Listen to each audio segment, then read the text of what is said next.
You're listening to Bedroom Beethovens, where notable music makers break down stories accompanied by songs and melodies documenting growth through their 10,000-hour journey. And me? Well, my name is Cello, your host.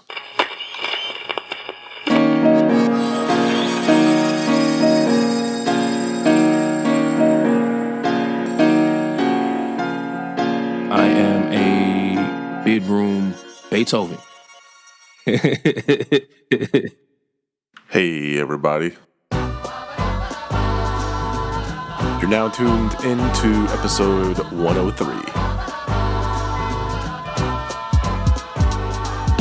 Follow me from the dirty South as we travel to the Bay Area and then all the way up north to Portland, Oregon. My guest this week is... My name is Headnodic. Originally from a group called Crown City, used to be Mission before that. Was in a group called Mighty Underdogs with Gift to Gab from Black Alicious and Lateef the Truth Speaker from Lateerix. I've done a bunch of kind of instrumental LPs and just worked with a bunch of folks for like one-off joints on my records, which has been fun. And yeah, that's about the size of it.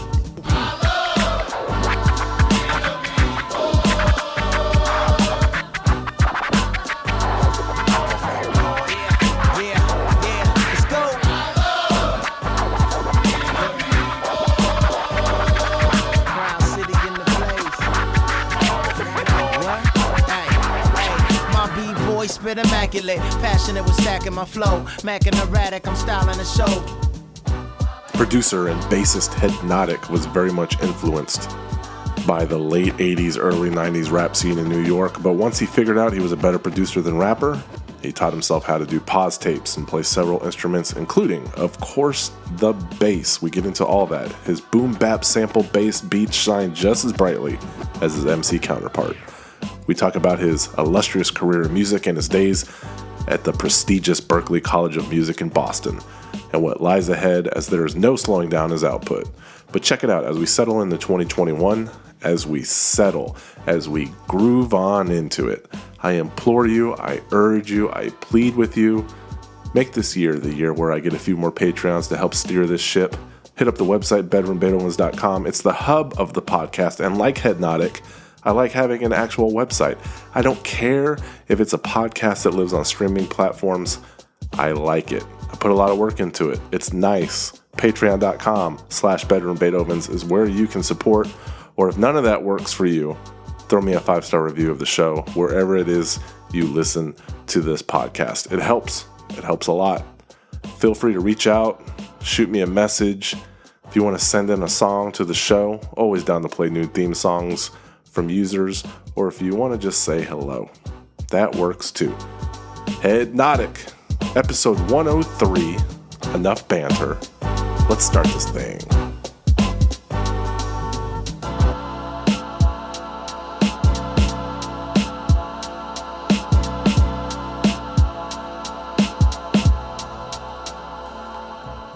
Well, with the holidays and everything, I wanted to give you a housewarming gift because you just got a new house.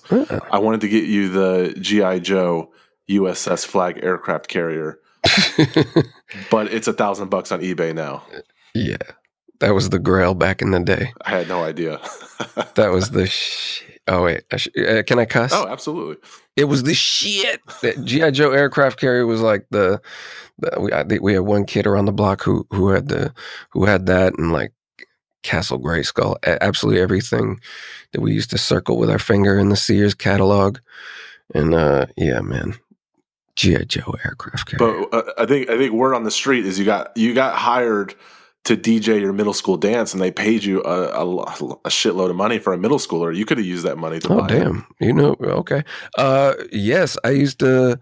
In middle school, I used to hook up my bass amp and a guitar amp as my speakers, and bring a little home turntable and play singles and off of like a home stereo, throwing records and such. And yeah, they paid me what I mean. Like I was in touch with the terrible music that middle school kids listened to, and the local radio station was not. They were still playing the chicken dance and stuff.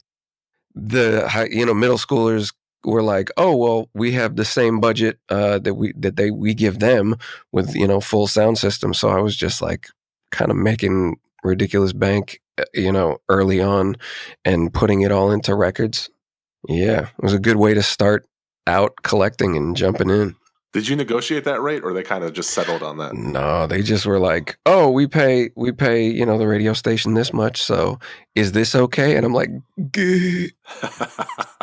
okay.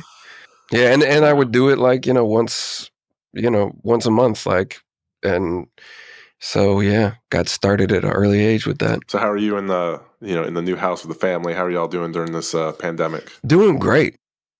As good as it could be in such a batshit crazy year, because we're moving in, need a year to kind of get the house dialed and everything and, get accustomed to stuff. I mean, it's a little bizarre moving to a new location. And I was like, excited.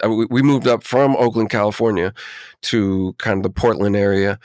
And I was, ready to jump in feet first and meet everyone in the music scene. And I was like picking out all these people. I was like, ooh, that guy's dope. I want to work with that guy, whatever. And as soon as I get up here, hang out like once, meet a bunch of folks. I'm like, oh, this is a great scene. And then kaput, it's done. That being said, I it's like I had so many projects on my plate that I've just been like finishing up every idea I've had from Oakland and kind of still working with people over the internet from there. So it's been, really good as a creative lockdown.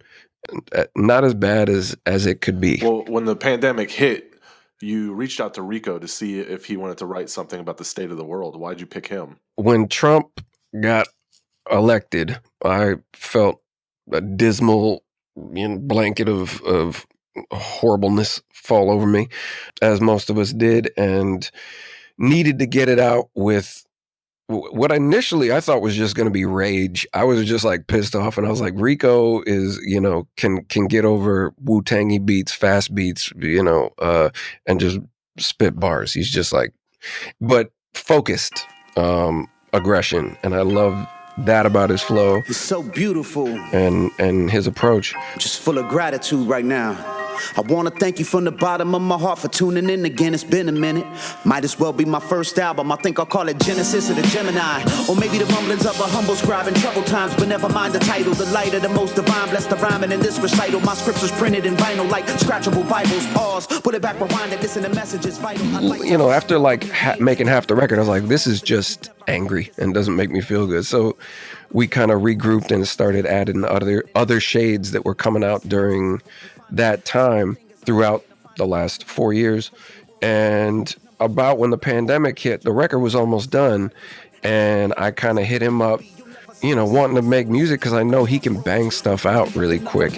No, I'm not those auto-tune dudes, awful flows, awful show, tattoos and corduroys, tight as cords on a crossbow. I'm from the days of respect, I get checked to the jawbone with combos, y'all know. That's why 5 is I'm happy to be alive with everything I survive. Ain't no lies, I've cried an ocean, now I'm floating through life. It's a trip, so number 6 is I'ma talk a little shit, but 7 is I back it up with evidence when I spit. And this is just the introduction, so you can get to know me. Rico Pabón, the one and only with the homie. Headnodic is on production, it's all lovely. Listen closely. I want to focus less on making full-length albums, which has kind of been my go-to. My style of making music is like I like to make full albums. I grew up in the age of full albums and cohesive, hour-long projects. And now I'm kind of going towards this thing of like, get it out as quick as possible, make one joint, make it relevant about what's happening right now, and move on to the next thing. And I think that meets everybody's ear now, that everybody's attention span. So Rico was just the absolute best dude to call because he kind of is approaching things the same way. 25 years ago, he had a group called Prophets of Rage, and Chuck D straight ripped that name away from him. Yeah. I mean, it's understandable because he ripped it. It's a Public Enemy song title. So it came full circle, but yeah, I was jacked up. But we know about in Mission. We were in a group called Mission. Me, Raashan Ahmad, Mo Pope, Max McVitie, Catalano. I mean, back and Woodstock. We were kind of the Crown City Rockers. Back when it was Mission, there was a couple other folks. Anyway, I lost my train of thought giving shout outs. What was I saying? Mission, yes, they stole our name back. There was a group called Mission from the UK, and they sent us a cease and desist, so we had to change the name. Is it whoever comes up with the name first, or whoever sells the most records and has the biggest lawyer? It's that. It's a lawyer game. And they weren't even making music, so whatever. Well, I mean, back to Rico, though, what was really interesting is you're making music in the pandemic and you're both dads, so you guys kind of share the same concerns. So when you kind of present that stipulation where, hey, this music's making me angry, we need more optimism, I'm sure you guys can kind of relate on that. And there's a million pissed off things you could say about everything going on. And I definitely like Rico for that point, that he is an optimistic cat and really good with words. Even his Facebook page has always got like some inspiring posts and kind of, I don't know. I like one beautiful thing about being a producer is you get to kind of find voices and personalities and people and souls that you get to celebrate and kind of build the podium for them and push them forward and accentuate their point, their purpose, their goals. And I've been super lucky to kind of follow around some really dope people that have kind of been more than just MCs to me, but like leaders of community and I don't know, a compass point for doing altruistic things, doing helpful things in the world. My question is, how we gonna move forward? If tyranny is growing, revolution in order.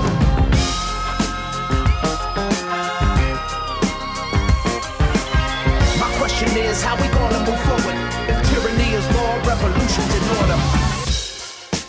Nice to have folks that, if I got something on my mind and that I want to get off, it's just like we can bang it out. That we don't have to wait for the wax to get pressed or anything. It's just like record the song, get it off your chest, and move on. It's been cool. Well, as your son's absorbing music and he gets older, you think he's going to grow up and look at you as having any like weird quirks? I mean, I've been weird and quirky for my whole life, so nothing new. I'm used to this. Like quarantine is like I was born in New Jersey and moved to Wisconsin, which was like it was culture shock or lack of culture shock. And I kind of like locked down and started making music there. And that's what kind of got me in this woodshed thing of like making beats. It was like I could do it all by myself, locked up. So I've kind of been used to this sort of isolation and making the best of it. Yeah, any quirk that I have from that kind of isolation has been ingrained in me for a long time, and my friends could attest to that. So probably not too many people in high school are listening to Romantic Warrior or Spiro Gyra or any of that stuff. Yeah. No, it was not in my circle. Well, I mean, but it was cool. I hung out with like skater kids. So around that time in the '90s, it was like when Public Enemy and Anthrax were touring and Primus was opening up and Lollapalooza had just started.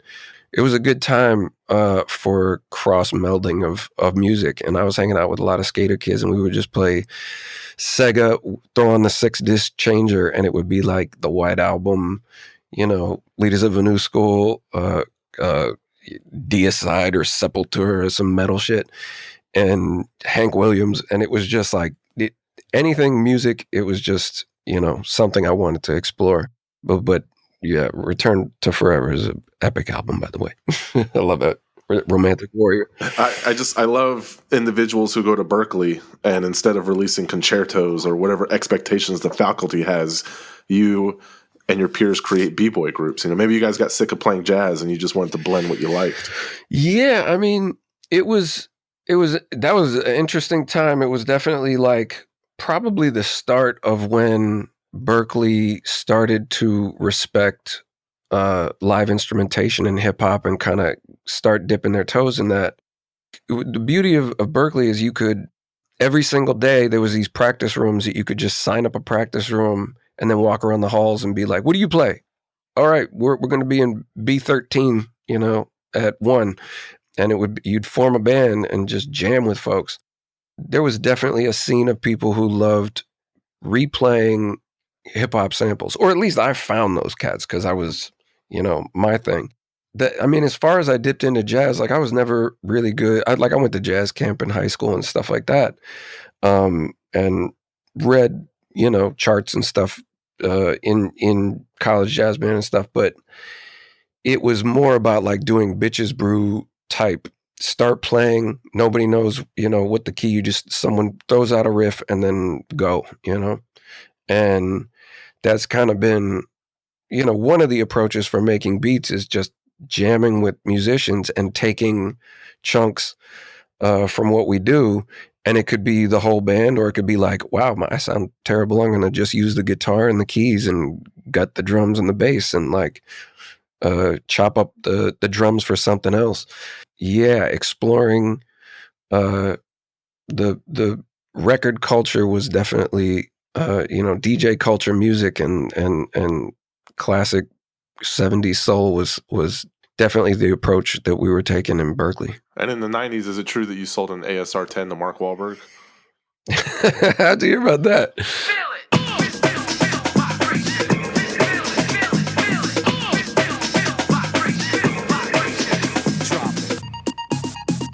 Yeah, I got the ASR 10 because I was like, what does the RZA use? And then when I started playing with it, I was like, I don't like this. There's no pads, there's no and it was like insanely difficult to learn, and because it was like this huge thick brick of a book that was the manual. And so I sold it. There was no internet back then really, so it was like, put Xerox piece of paper on a bulletin board, and whoever made the dude from the Funky Bunch who made I don't know, whatever the Funky Bunch made, but he came by and bought it from me, and then I went straight to go get the MPC 2000 from Guitar Center. And when I went there, I looked at the ASR 10 and they showed me that there's like that giant manual, but then there's also like this little 3-page thing that would have taught me everything I needed to know. So I'm glad I got the MPC though. That was definitely my machine of choice for decades. That's fun. You just mentioned Boston. So when you were called Mission, I always thought it was San Fran's Mission District, but that was based off Mission Hill, Boston. Correct. Yeah. And then Crown City was named after what, Coronado Island or Pasadena? Pasadena. Mission was Mission Hills where Mo grew up, and we kind of all formed there. And when we shifted from Mission, Mo moved back to Boston to be with his kiddo who lived out there. Does he have any regrets? Because when I go to the Crown City Rockers wiki page, they're comparing y'all to Stetsonic and De La Soul and Roots. Mo? No, Mo's doing fantastic. He's in a group called Still Gold, STLGLD, and they're making super dope music. And like I said, you guys were getting comparisons to De La Soul. You thought De La Soul's first few records, they weren't even mixed properly. That's a hot take. Hot take. Where did you see that? You in chat rooms or something? What's going on? Yeah, it was. I mean, the De La Soul thing that it was improperly mastered. I would say it just doesn't bump right. But I think I said that on like Maceo's.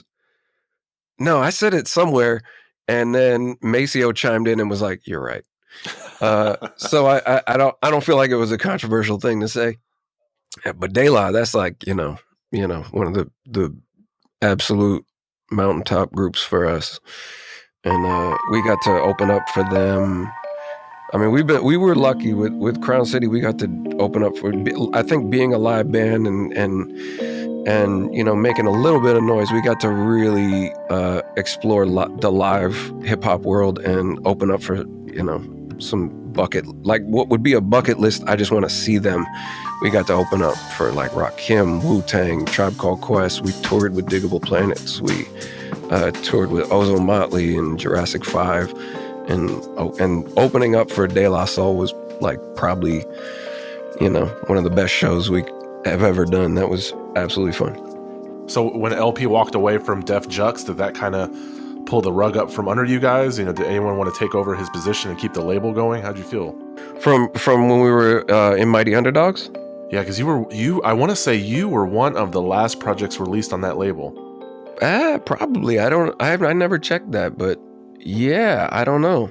That's a good question. We definitely dug being on that label, and met with LP we were gonna do a remix for. There's a song on there called "Laughing at You" with Casual, and we were gonna do a remix with LP on it, and he was amped to get like 3 or 4 other people. I can't remember who they were, but it was like, oh wow, that's gonna be a dope joint. But yeah, it never materialized. He called you a genius. Who did? LP. No, he didn't. I Really? shit you not. Yeah. I want a screenshot of that. I'm going to put it on a plaque. I was just listening to Run the Jewels, about an hour ago, and just like, man, that dude's dope.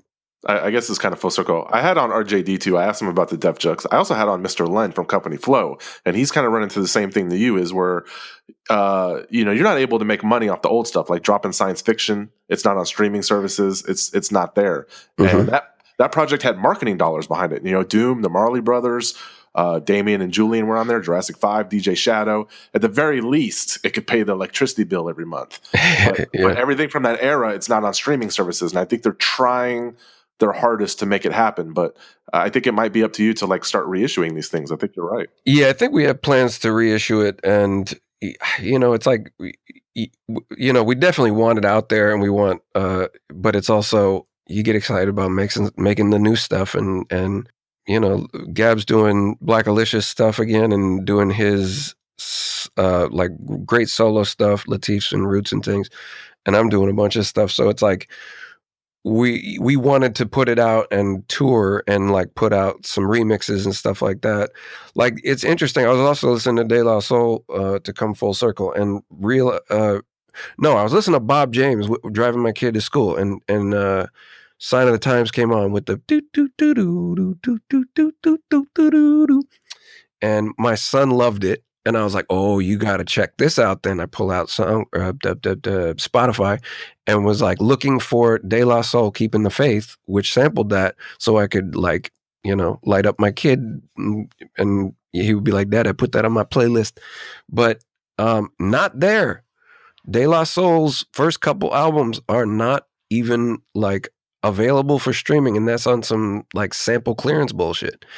Mighty Underdogs is like, we replayed all the samples, so we wouldn't hit any snags, so there's really no reason to not put it out. Well, what's your attitude on that? Like, I know Gift of Gab had a whole bunch of health problems this year with his kidneys, but he wants to go back to the well with Black Alicious, but there was no mention of the Mighty Underdogs. And I think there's two camps of people, artists who hate to go back to the well. You just express like, hey, sometimes I get excited about a new project and I don't want to necessarily revisit something old. But then there's the musicians that kind of love hitting people with those nostalgia projects. I would definitely have no problem. And there's no bad blood between anybody. We love still working together. I got like a track on Gab's album. I'm working with Lateef, and I think it's just more the like, we would want to come together and do a cohesive piece of work. Other than that, we'll just do, they'll jump. Like, I got a single coming out, Gab's on it, coming up like within, or actually it's probably out by the time this comes out. And it's kind of like that. Like, if I'm going to work with Gab, he'll jump on my stuff or I'll jump on his stuff. But unless we can get in the studio and kind of like focus some time and make a cohesive piece, we're probably not going to call it Mighty Underdogs. As for Crown City Rockers, man, we're on like chat threads every single day. That's my family. Like we spent so much time together that's like my best friends, or it is my best friends. We could have gotten in the studio and worked more and come up with an EP, but it's also like the only time we get to see each other as friends. So we kind of just wanted to bake cookies and hang out and trade stories, Kat's a real estate agent now. She'll sell you a hell of a condo in Hawaii. I mean, it's Hawaii. The Grouch is also in Hawaii. There's a lot of Bay Area transplants that are moving to Hawaii. I think they know something we don't. For me, though, like People Under the Stairs, you guys had the privilege of playing and contributing to their final album. For me, I'm a Texas native. So let me tell you, the fact that Cat was playing on a track that had UGK on it, that was something. Yeah. People Under the Stairs are super dope. I love working with those cats. And it's, I play bass on several of their albums, and it's like the easiest gig in the world because Tess mixes everything to perfection and then just carves out whatever stand-in bass track that he had. So it's like you're playing to a completely finished thing with vocals and everything, so you can really just sink in easily and quickly. Do you believe that's really going to be the last album from them? I don't know. That's a good question. I mean, they had such a run that it's, I mean, like, it'd be cool if that is the last album, but if like Double K and Thess and like 2 other MCs did some other project or something, I like that. I mean, there's such a legacy there that it's like they did it, They don't have to come back and a good example is I was, even listening to LP today, I was like, wow, he left Company Flow, and I was like, wow, that was, for most people, it's like, oh, he came from Company Flow and he's never going to top that.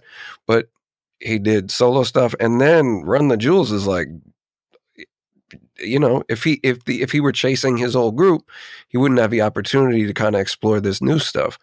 So I don't know. I'm excited to see what those cats do next.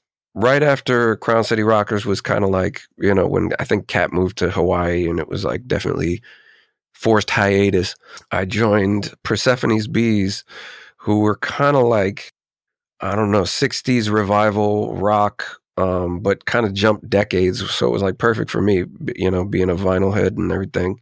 And then it kind of expanded into just doing kind of rock heavy, digger kind of music. Do you remember who Mike Farrell is? That name rings a bell. I think he was the bassist that you Oh, yeah. replaced. From Persephone's Bees. Yeah, do you know his story? No, I don't. So you replaced him because he was unable to tour because he was a drug addict. The band would stop at a venue and he would visit stores, steal, sell, and use that money on drugs, and then he got arrested at a Tower Records. Oh, shit, nobody told me that part. So the rock star life never swallowed you up like that, did it? No, not like that. Well, I hope he's doing well. Me too. All right. So for me personally, for my quarantine hobby back in April, this is a true story. I tried to learn to play the electric guitar, and my hand never hurt so much. I ended up selling it on Craigslist. I couldn't do it. Yeah. Now, your brother Noah, I checked out some of his music. I listened to Seven Sisters last week, and he's really damn good on the strings. And you produced his self-titled album. Yep. And by produced, it kind of just means editing, recording, and saying, yeah, that's done.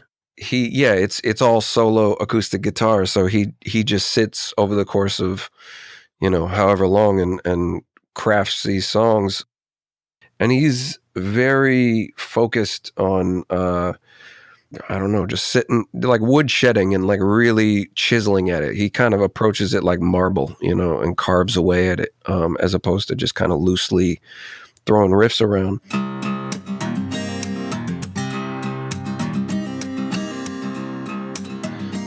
And he has shifted to painting and paints some of the most super amazingly bizarre, like the Predator from the movie, like as a Cub Scout choking a frog. But it's a gorgeous, well crafted painting, but he takes like a lot of 80s nostalgic stuff and juxtaposes it with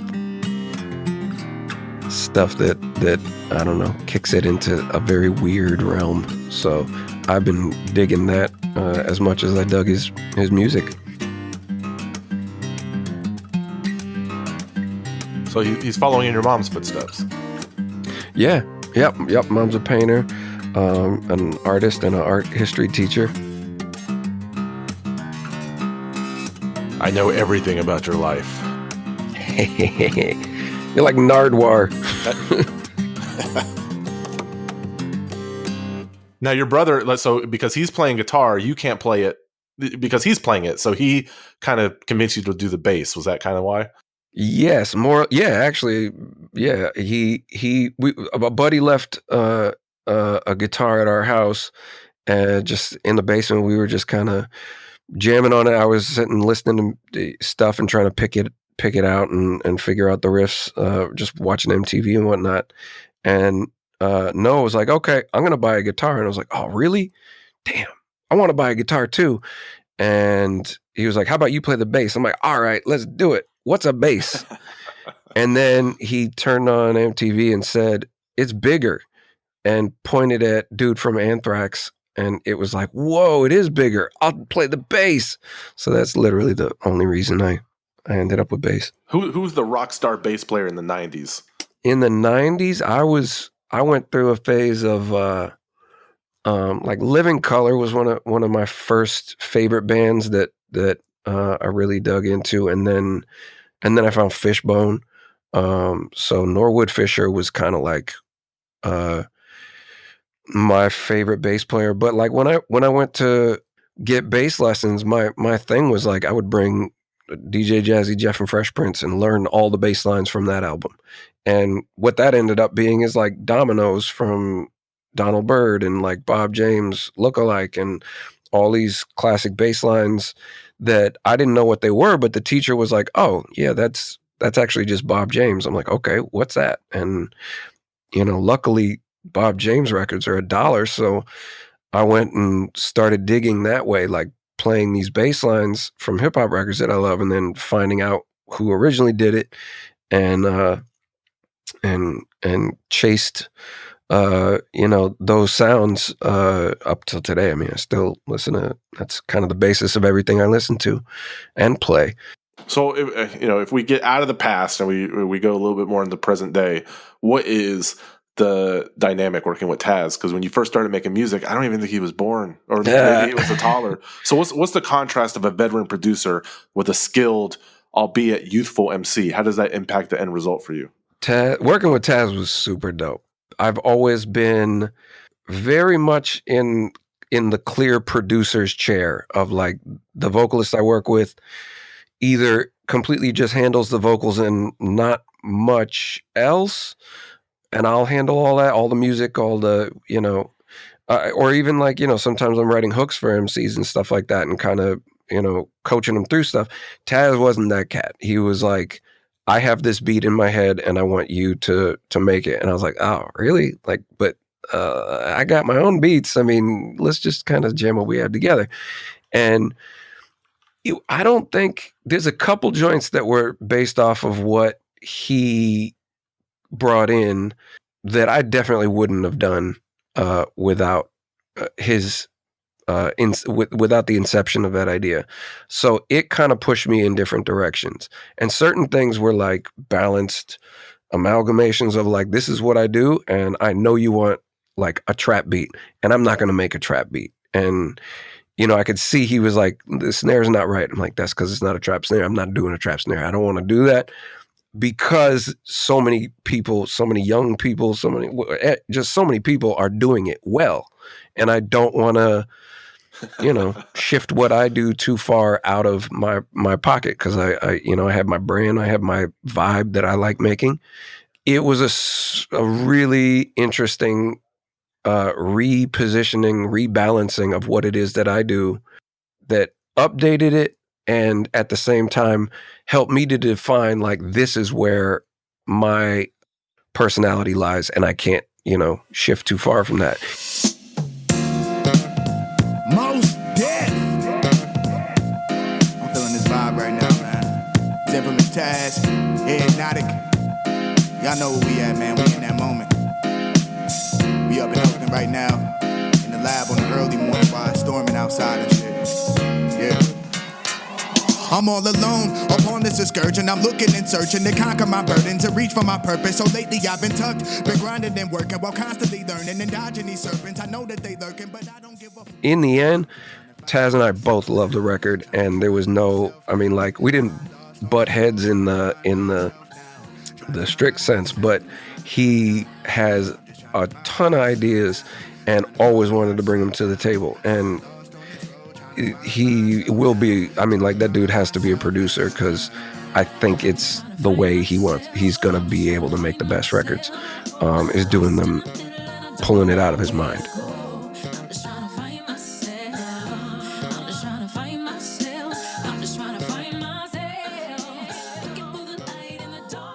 He's definitely got that gusto.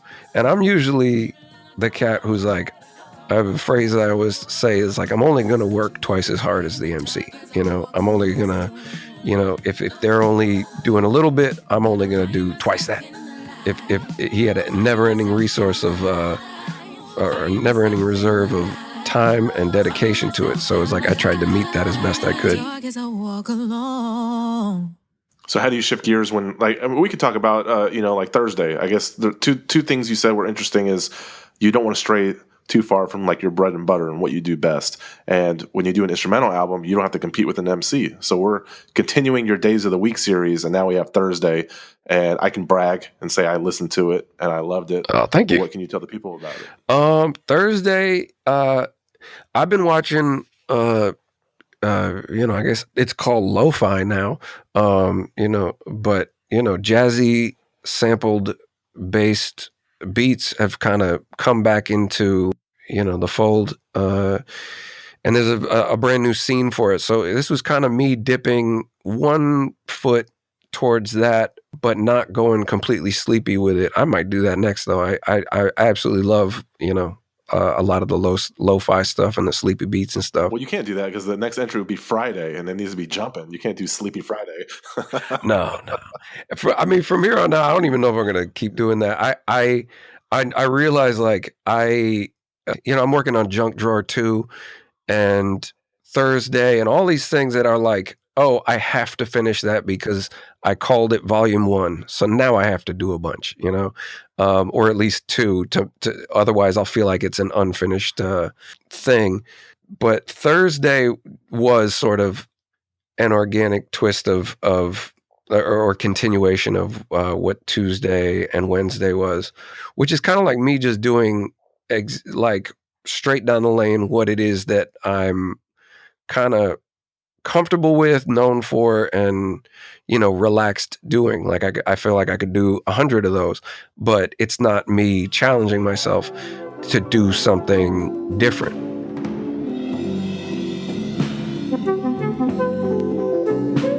Unrefined stuff is a lot more fun than I kind of anticipated it would be as a listening experience, because like short beats, it's kind of based off donuts, you know.